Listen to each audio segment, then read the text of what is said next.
இஸ்லாமியர்கள்னால கொண்டாடப்படக்கூடிய ரமலான் மாத நோன்பு அப்படின்னா என்ன? இந்த நோன்பு நமக்கு எப்படி கடமையாச்சு? இதனுடைய ஹிஸ்டரி என்னன்றதை தெரிஞ்சுக்கலாமா?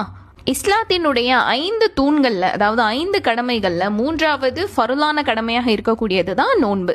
இந்த நோன்பு வைக்கிறது அப்படிங்கிறது முஸ்லீமான ஒவ்வொருத்தர் மீதும் கட்டாய கடமையாகும். நோன்பு அப்படின்னா சூரியன் உதயமாவதுக்கு முன்னாடியில இருந்து சூரியன் மறைகிற வரைக்கும் எதுவுமே சாப்பிடாம பருகாம இல்லறத்துல ஈடுபடாம இன்னும் இச்சையான விஷயங்கள் எல்லாத்தையும் தவிர்த்துட்டு அல்லாஹுடைய திருப்தியை எதிர்பார்த்து இருக்கிறது தான் நோன்பு அப்படின்னு சொல்லப்படுது.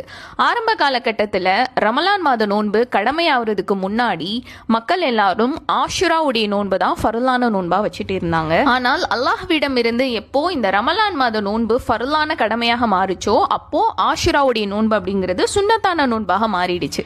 இந்த புனிதமான ரமலான் மாத நோன்பு பத்தி அல்லாஹ் குர்ஆன்ல என்ன சொல்றானா, ஈமான் கொண்டோர்களே, உங்களுக்கு முன்னிருந்தவர்கள் மீது நோன்பு விதிக்கப்பட்டிருந்தது போல் உங்கள் மீதும் அது விதிக்கப்பட்டுள்ளது. அதன் மூலம் நீங்கள்